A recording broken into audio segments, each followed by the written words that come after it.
नमस्कार साथियों, मैं राकेश कुमार आप सभी का साइकोलॉजी मास्टर सीरीज अद्भुत प्रश्नोत्तरी में स्वागत करता हूं। साथियों, आज मैं आपके लिए लेकर आया हूं विकास के सिद्धांत से संबंधित बहुत ही महत्वपूर्ण क्वेश्चन। साथियों, इस टॉपिक से प्रत्येक एग्जाम में प्रश्न पूछे जा रहे हैं, चाहे पिछली रीट 2018 का हो। रीट 2018 में इस टॉपिक से 2 प्रश्न पूछे गए थे। आप सभी साथी हमारी कक्षा के अंत तक बने रहे। जरूर साथियों, आपको ये टॉपिक क्लियर हो जाएगा, कॉन्सेप्ट क्लियर होगा आपका और आपने पढ़ रखा होगा तो आपका रिवीजन भी होगा। शुरुआत करते हैं साथियों पहले प्रश्न से। हमारा पहला प्रश्न है, आप सभी को दिखाई दे रहा होगा स्क्रीन पर। मानव विकास किन दोनों के योगदान का परिणाम है?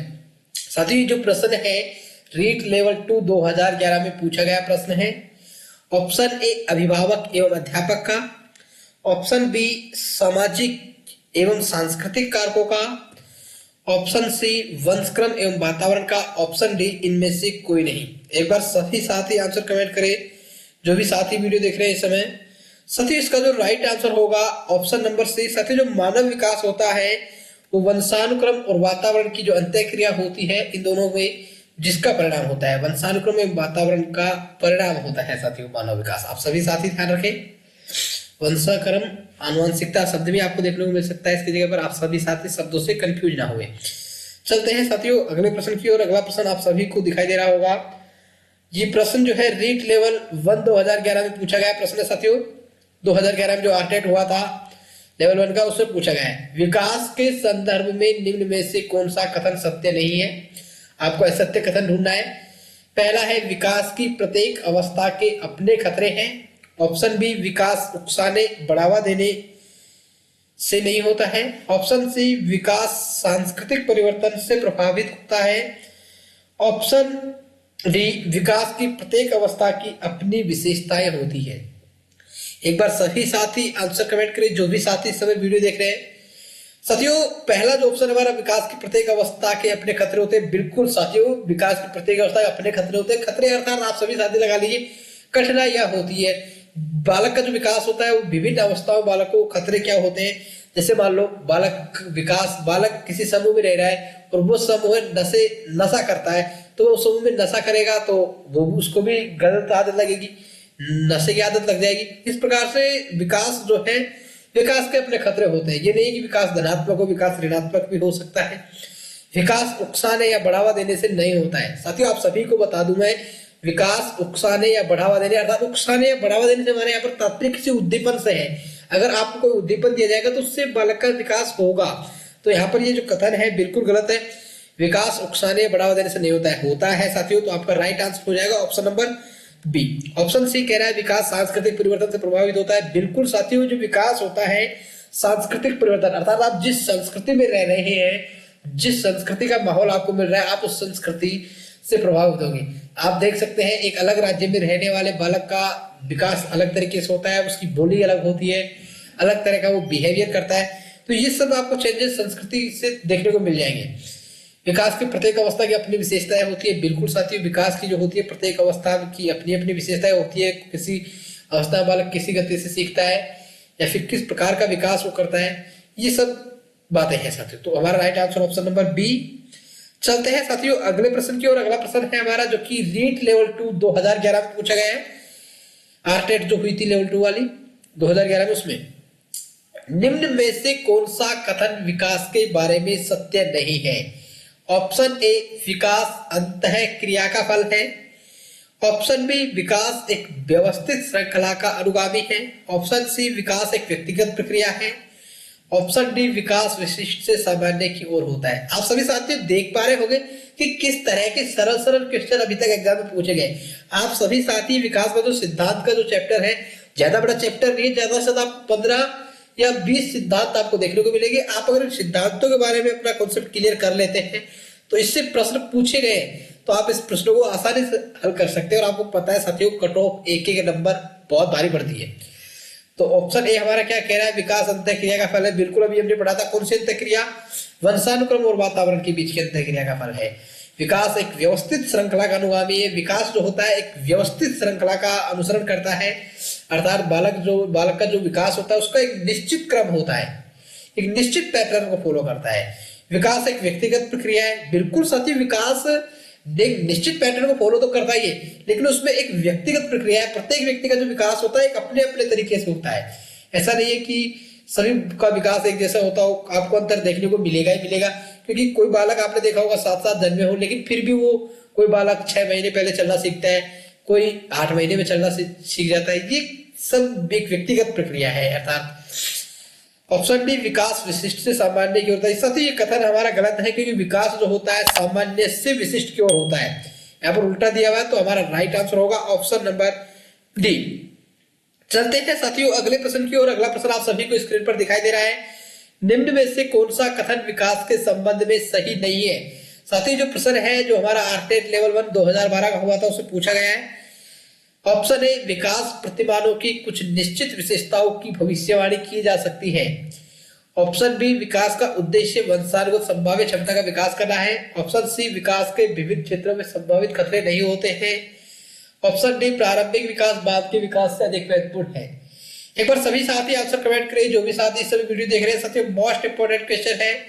पहला ऑप्शन, विकास प्रतिमानों की विशेषताओं की जो कुछ निश्चित विशेषताएं होती है उसकी भविष्यवाणी की जा सकती है। बिल्कुल साथियों, विकास की हम भविष्यवाणी कर सकते हैं। कैसे कर सकते हैं साथियों? आपने देखा होगा विद्यालय में जब शिक्षक पढ़ाते हैं तो नहीं कहते क्या कि ये बच्चा आगे जाकर कुछ बनेगा। वो ऐसा किस आधार पर कहते हैं? वो जो उसका जो वृद्धि विकास, जो समय का जो वर्तमान विकास है, जो वृद्धि विकास जो हो रहा है उसको देखकर, जो विकास की जो गति है उसको देखकर वो ये कहते हैं कि ये आगे जाकर कुछ बड़ा बनेगा। तो भविष्यवाणी कर सकते हैं हम बिल्कुल। ऐसा नहीं है कि आपको हाथ दिखा के भविष्यवाणी वाली बात करो, ऐसी भविष्यवाणी की बात नहीं है साथियों। जो बालक का जो वर्तमान स्वरूप है उसको देखकर हम उसके भविष्य की भविष्यवाणी कर सकते हैं। ऑप्शन बी, विकास का उद्देश्य वंशानुगत संभाव्य क्षमता का विकास करना है। जो भी जीन समय प्राप्त हुए हैं अपने पेरेंट्स द्वारा, उनको संभाव्य जो क्षमता है उसका विकास करना। बिल्कुल सही बात है साथियों। ऑप्शन सी, विकास के विभिन्न क्षेत्रों में संभावित खतरे नहीं होते। अभी साथियों हमने पढ़ा था पहले प्रश्न में कि विकास के विभिन्न क्षेत्रों में संभावित खतरे होते हैं। तो हमारा राइट आंसर होगा ऑप्शन नंबर सी, क्योंकि ये गलत कथन दे रखा है। ऑप्शन डी, प्रारंभिक विकास बाद के विकास से अधिक महत्वपूर्ण है। बिल्कुल साथियों, जो बालक का प्रारंभिक विकास होता है वो बाद के विकास से अधिक महत्वपूर्ण होता है। जो बालक की जो शुरू की सीखने की अवधि है 1 से 5 तक, वो अत्यधिक महत्वपूर्ण मानी गई है साथियों। और इस पर सिगमंड फ्रायड ने भी जोर दिया है। आप सभी साथी ध्यान रखें, इसका राइट आंसर हो जाएगा ऑप्शन नंबर सी।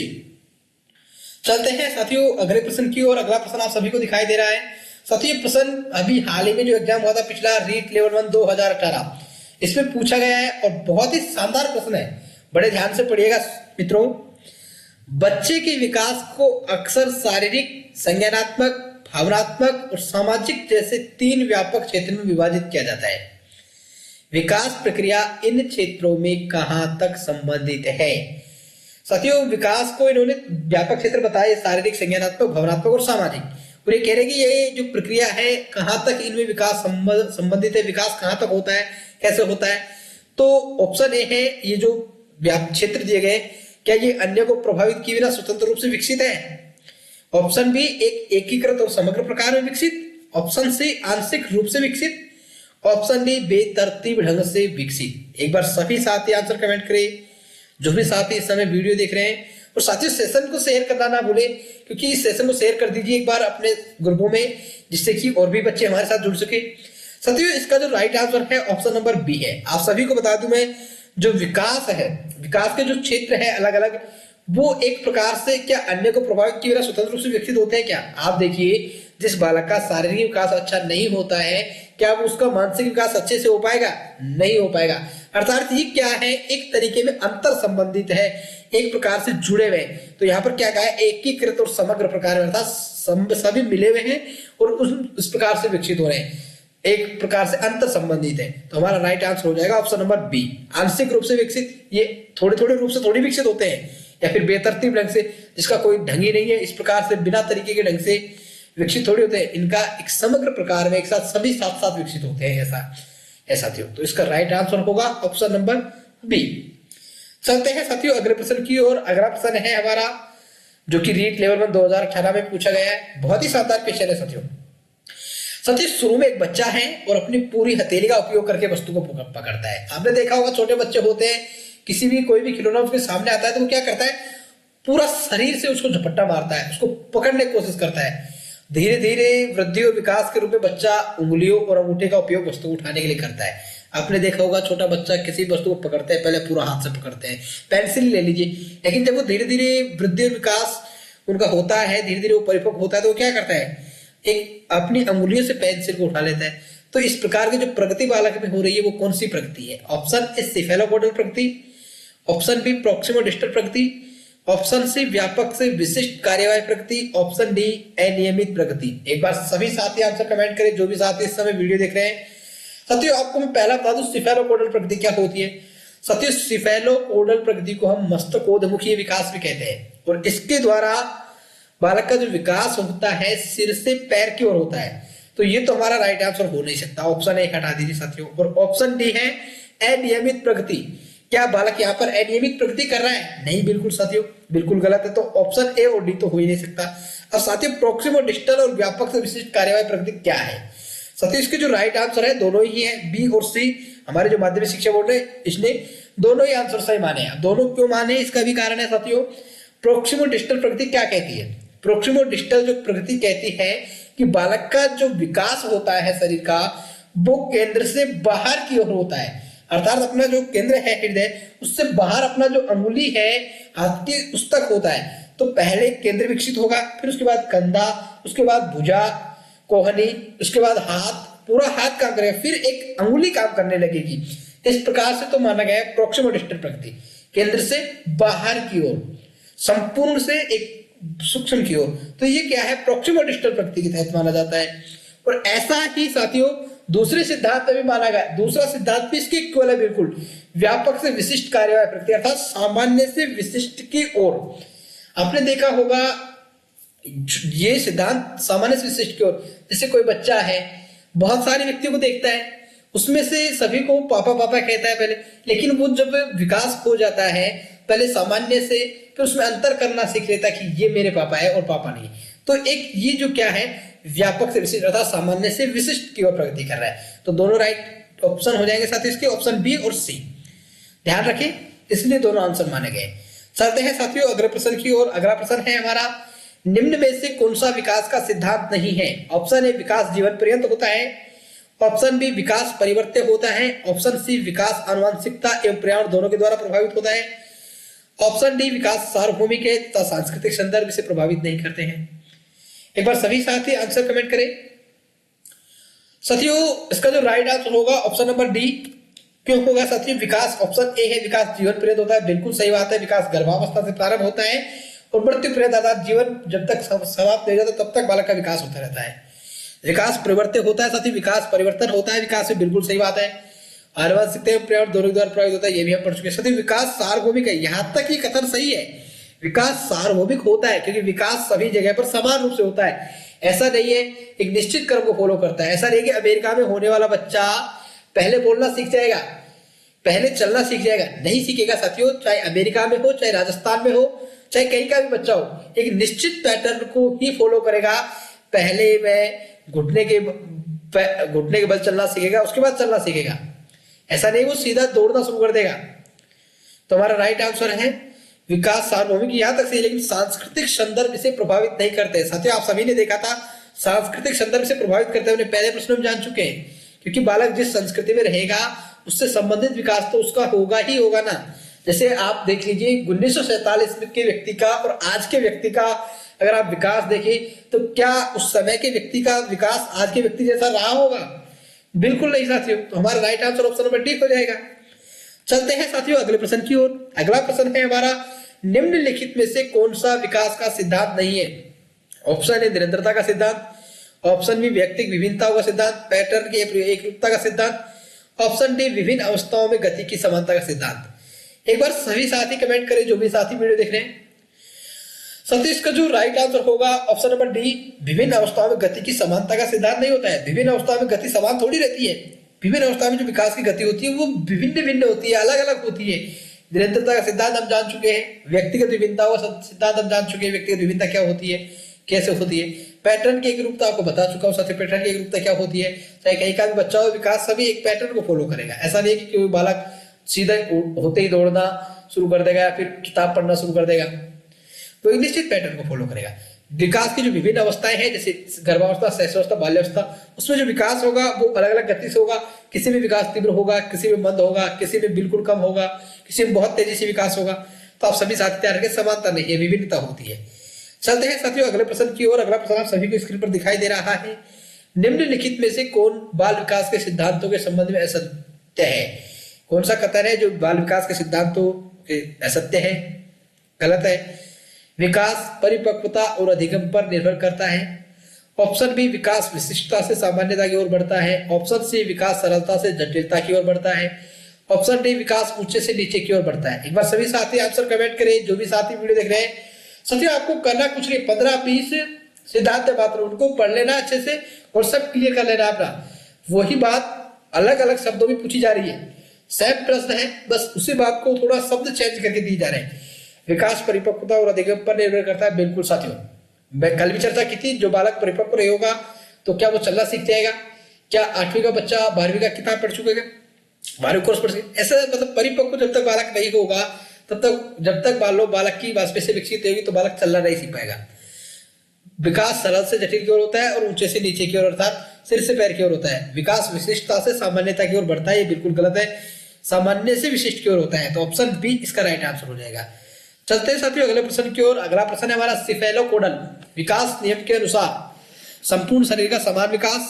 ऑप्शन बी, व्यक्ति से व्यक्ति पर निर्भर है। ऑप्शन सी, पहले सिर के भाग फिर क्रम से धड़, हाथों और पैरों का विकास। पहले धड़, हाथों और पैरों का फिर सिर के भाग का विकास। एक बार सभी साथी आंसर कमेंट करें, जो भी साथी सभी वीडियो देख रहे हैं। साथियों इसका जो राइट आंसर होगा ऑप्शन नंबर सी। साथियों संपूर्ण शरीर का समान विकास बिल्कुल नहीं, व्यक्ति से व्यक्ति पर निर्भर। सिफेलोकोडल का मतलब होता है साथियों, पहले सिर का विकास फिर पैर, अर्थात ऊपर से नीचे की ओर पहले सिर का विकास होगा, उसके बाद आखिरी में पैर का विकास होगा। तो सिर के भाग फिर क्रम से धड़, हाथ और पैरों का विकास होगा। सी सही आंसर है साथियों।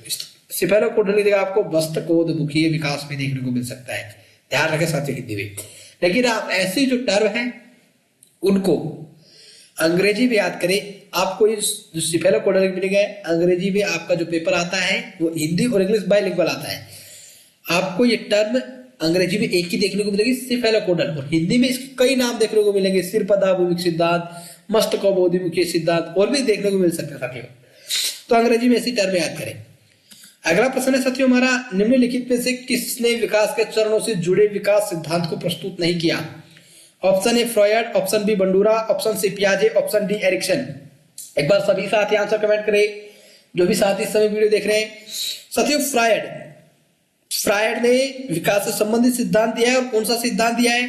मनोलैंगिक विकास का सिद्धांत दिया है। आप सभी साथी याद रखें, इन सिद्धांतों के बारे में हम विस्तृत रूप से चर्चा करेंगे, इनके अलग से प्रश्न करेंगे, आप टेंशन ना लें। साथियों पियाजे है, पियाजे ने जीन पियाजे का संज्ञानात्मक विकास का सिद्धांत दिया है। एरिक्सन ने मनोसामाजिक विकास का सिद्धांत दिया है। आप सभी साथी नाम याद रख सकते हैं। एरिक्सन ने मनोसामाजिक विकास में विकास की 8 अवस्थाएं बताई है, आप नोट कर सकते हैं। पियाजे ने संज्ञानात्मक विकास की 4 अवस्थाएं बताई थी, और फ्रायड ने मनोलैंगिक विकास की 5 अवस्थाएं बताई थी। साथियों जो बंडूरा है, इन्होंने विकास से संबंधित सिद्धांत नहीं दिया था, इन्होंने सामाजिक अधिगम का सिद्धांत दिया था। आप सभी साथी नोट कर सकते हैं इन सब चीजों। तो हमारा राइट आंसर है option number B, Bandura. Bandura का पूरा नाम अल्बर्ट बंडूरा है साथियों।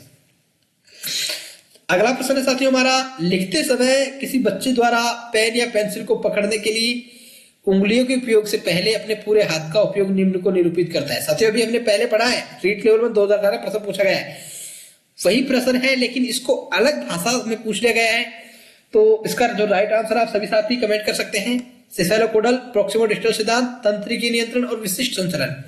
तो इसका राइट आंसर है ऑप्शन नंबर बी, प्रॉक्सिमोडिस्टल सिद्धांत के अनुसार बालक जो होता है पहले पूरे हाथ का प्रयोग करता है, फिर अपनी उंगलियों से उस पेंसिल का प्रयोग करता है पकड़ने में। तो हमारा राइट आंसर हो गया ऑप्शन नंबर बी, प्रॉक्सिमोडिस्टल सिद्धांत। चलते हैं साथियों अगले प्रश्न की ओर। अगला प्रश्न है हमारा, बच्चे के विकास के सिद्धांतों को समझना शिक्षक की सहायता करता है। साथियों जो विकास के सिद्धांत दिए गए हैं शिक्षक को समझने के लिए कितना आवश्यक है और ये किस प्रकार से सहायता करता है? साथियों ऑप्शन ए है शिक्षार्थियों की सामाजिक स्तर को पहचानने में। ऑप्शन बी, शिक्षार्थियों की भिन्न अधिगम शैली को प्रभावी रूप से संबोधित करने में। ऑप्शन सी, शिक्षार्थी की आर्थिक पृष्ठभूमि को पहचानने में। ऑप्शन डी, शिक्षार्थियों को क्या पढ़ाना चाहिए यह औचित्य स्थापित करने में। तो साथियों अगर कोई शिक्षक सिद्धांतों को, विकास के सिद्धांतों को समझता है तो बस शिक्षार्थियों को जो विभिन्न अधिगम शैलियां हैं उनको प्रभावी रूप से संबोधित कर सकता है, उनको एक अलग अलग तकनीक के द्वारा, अलग अलग शिक्षण विधि द्वारा पढ़ा सकता है। तो इसका राइट आंसर है option number B. Option B इसका राइट आंसर हो जाएगा साथियों। चलते हैं अगले प्रश्न की ओर। अगला प्रश्न है हमारा, निम्नलिखित में से कौन सा विकास का सिद्धांत नहीं है? ऑप्शन ए, यह निरंतर चलने वाली प्रक्रिया नहीं है। ऑप्शन बी, विकास की सभी प्रक्रिया अंतर संबंधित नहीं है। ऑप्शन सी, सभी की विकास दर समान नहीं होती। ऑप्शन डी, विकास हमेशा रेखीय होता है। एक बार सभी साथी आंसर कमेंट करें। बहुत साधारण क्वेश्चन है साथियों, प्रश्न को थोड़ा सा घुमाया हुआ है। साथियों, विकास का सिद्धांत कौन सा है, इनमें से छांटना है आपको सही कथन। तो साथियों, पहला ऑप्शन गलत है, क्योंकि विकास निरंतर चलने वाली प्रक्रिया है, कंटिन्यूअस होती है, सतत प्रक्रिया है। सभी प्रक्रिया अंतर संबंधित होती है, ये भी कथन गलत हो गया हमारा, क्योंकि यहाँ लिखा हुआ है अंतर संबंधित नहीं है। ऑप्शन सी, सभी की विकास दर समान नहीं होती, बिल्कुल सही बात है। कोई बच्चा जल्दी सीखता है, कोई लेट सीखता है, तो विकास दर समान नहीं है। बिल्कुल एक निश्चित क्रम है, लेकिन विकास की जो गति है, जो दर है, वो भिन्न होती है। विकास हमेशा रेखीय होता है साथियों, विकास हमेशा रेखीय नहीं होता है। आप सभी साथी ध्यान रखें, नोट कर ले इस पॉइंट को। विकास हमेशा रेखीय लंबवत रूप से सीधा नहीं होता है, विकास वर्तुलाकार होता है। आपने देखा होगा एक स्पाइरल, जो हमारी स्प्रिंग आती है, उस स्प्रिंग की तरह विकास पूर्व अनुभव को समावित करते हुए होता है। ऐसा नहीं विकास सीधा होता हो, लंबवत। ठीक है साथियों, हमारा जो गलत कथन है ऑप्शन डी, तो राइट आंसर हो गया ऑप्शन नंबर डी। साथियों, यहाँ पर आंसर सी की लगा दिया गया, आप सभी साथी ध्यान रखिए। और इसका जो राइट आंसर है ऑप्शन नंबर डी है, विकास हमेशा रेखीय होता है। जो निशान है गलती से सी पर लग गए हैं, आप सभी साथी इसको नोट कर ले। डी इसका राइट आंसर, विकास हमेशा रेखीय होता है। विकास रेखीय नहीं होता है, वर्तुलाकार होता है। ठीक है साथियों, कंफ्यूज होने की जरूरत नहीं कि निशान सी पर लगा हुआ है, लेकिन इसका आंसर डी है।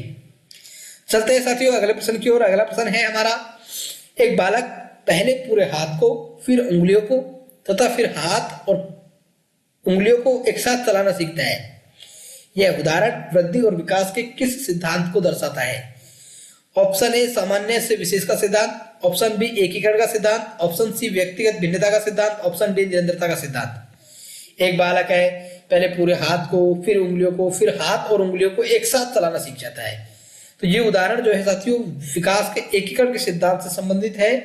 हमारा राइट आंसर हो जाएगा ऑप्शन नंबर बी, एकीकरण का सिद्धांत।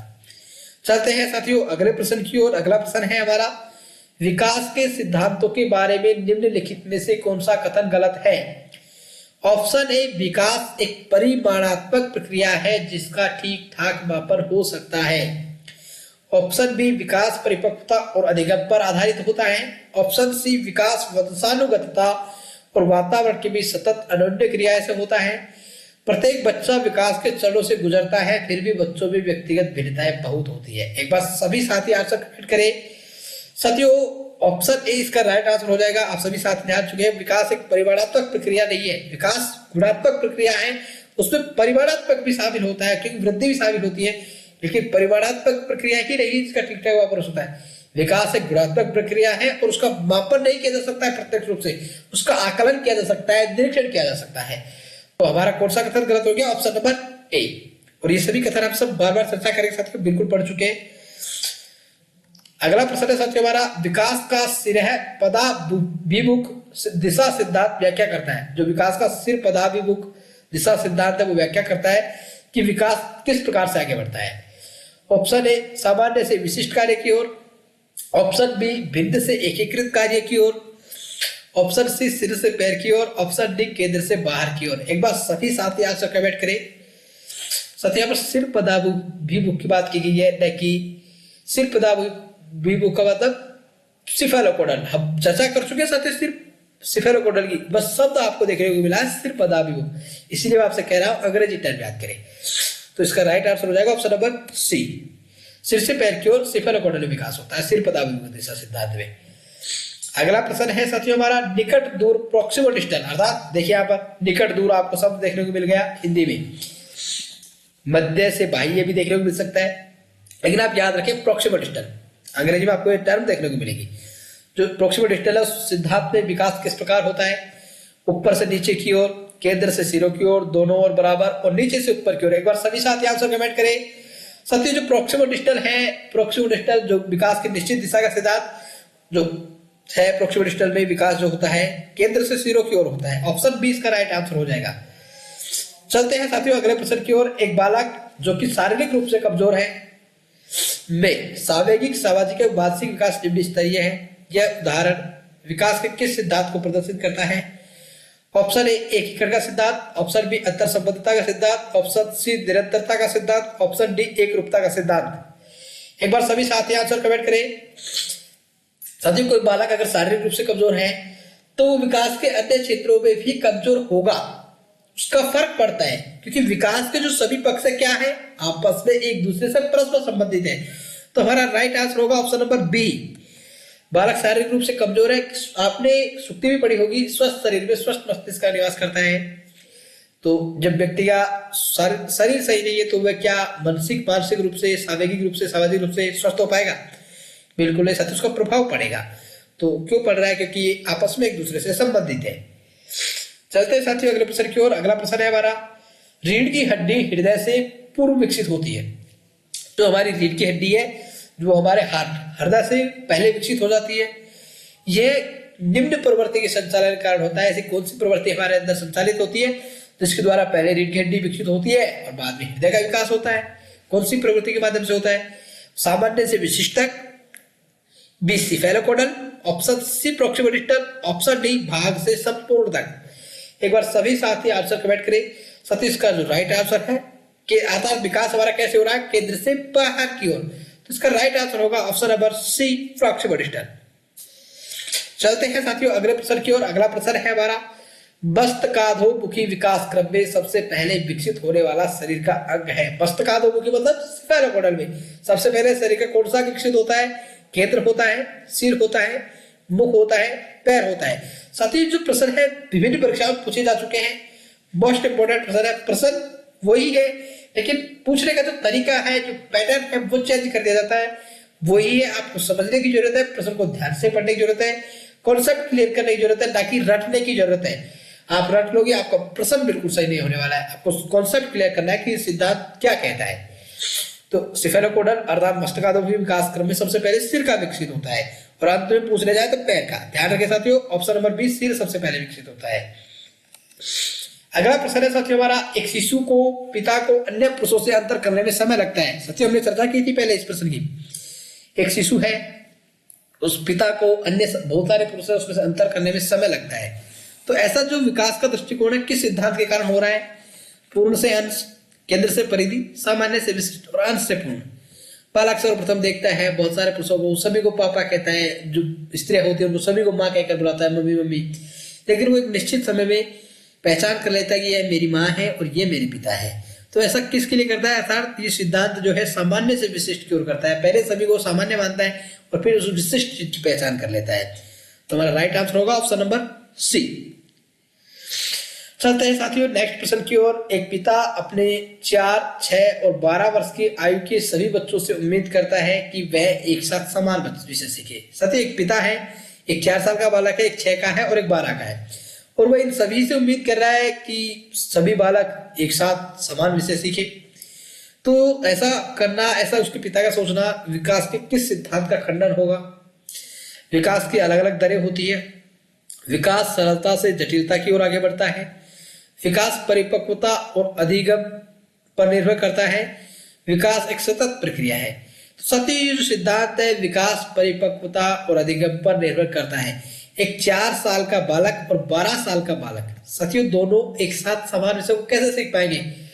आप अंदाजा लगा लीजिए, 4 साल के बच्चे और 12 साल के बच्चे पर अगर वजन भी रख दिया जाए तो भी वो बराबर नहीं उठा सकेंगे। एक साथ पढ़ाई का किसी भी चीज को देख लीजिए तो यहाँ पर जो अंतर है, विभिन्न अवस्थाओं में बालक का विकास विभिन्न तरह से होता है। तो विकास परिपक्वता और अधिगम पर निर्भर करता है।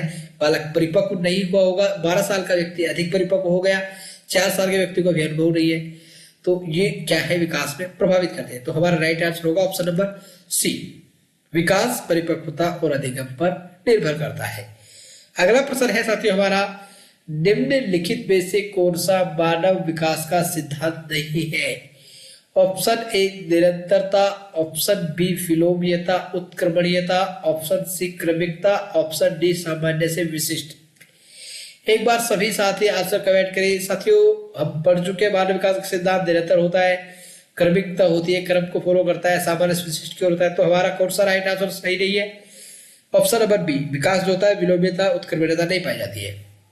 ठीक है साथियों, अगला प्रश्न है साथियों हमारा, निम्न में से कौन सा विकास का सिद्धांत नहीं है? ऑप्शन ए निश्चित प्रतिवार का सिद्धांत, ऑप्शन बी विशिष्ट सामान्य न्यूक्लिया बढ़ने का सिद्धांत, समन्वय का सिद्धांत, निरंतरता का सिद्धांत। एक बार सभी साथी आंसर कमेंट करें।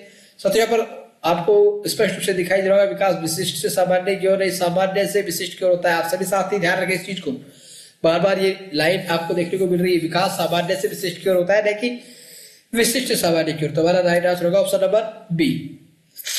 चलते हैं साथियों अगले प्रश्न की ओर। अगला प्रश्न है, विकास कभी नहीं रुकता, यह कथन निम्न सिद्धांत पर जोर देता है। विकास कभी नहीं रुकता अर्थात अनवरत रूप से चलता रहता है, तो ये कौन से सिद्धांत पर जोर दे रहा है? एकीकरण, एक समान पैटर्न, निरंतरता, व्यक्तिगत मतभेद। एक बार सभी साथी आंसर कमेंट करें। साथियों इसका जो राइट आंसर होगा ऑप्शन नंबर सी, निरंतरता। प्रश्न है हमारा, मानव विकास एक डैश प्रक्रिया है। Option A sporadic, option B random, option C cumulative, option D intermittent. एक बार सभी साथी आंसर कमेंट करें। साथियों इन सभी को इंग्लिश टर्म में दिया गया है ऑप्शनों को, इसलिए आप सभी साथी कंफ्यूज हो रहे होंगे। साथियों स्पोरेडिक का मतलब होता है अव्यवस्थित, और रैंडम का मतलब होता है यादृच्छिक, ऑप्शन सी का मतलब होता है क्यूमुलेटिव का मतलब संचयी, और इंटरमीडिएट का मतलब होता है अनिरंतर। साथियों विकास जो होता है अव्यवस्थित तरीके से नहीं होता है, यादृच्छिक तरीके से नहीं होता है, और अनिरंतर तरीके से नहीं होता है। विकास जो होता है संचय होता है, अर्थात हमारा राइट आंसर है ऑप्शन नंबर सी, क्यूमुलेटिव। अर्थात विकास संचय होता है, विकास को इकट्ठा किया जा सकता है। साथियों पहले जो विकास हो चुका है हमारा, वो आगे के विकास में सहायक होता है। आप सभी साथी ध्यान रखें।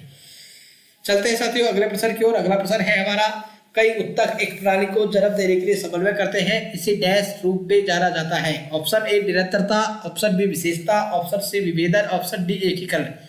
साथियों कई सारे जो उत्तक है एक समन्वय होकर जुड़कर एक विशेष प्रणाली को जन्म दे रहे हैं, तो इसका कारण है एकीकरण का सिद्धांत। ऑप्शन नंबर डी इसका राइट आंसर हो जाएगा। साथियों चलते हैं अगले प्रश्न की ओर। अगला प्रश्न है साथियों हमारा, शरीर के विविध हिस्सों में होता है। ऑप्शन ए चिटपुट विकास या कई विकास, समान विकास, विकास के विभिन्न दर, कोई विकास नहीं। साथियों जो हमारा शरीर होता है उसके विभिन्न हिस्सों में चिटपुट विकास या कई विकास नहीं होता है।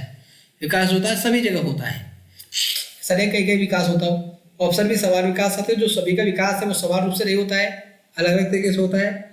कोई विकास नहीं, ये तो ऑप्शन डी बिल्कुल हो ही नहीं सकता। ऑप्शन सी जो है विकास के विभिन्न दर।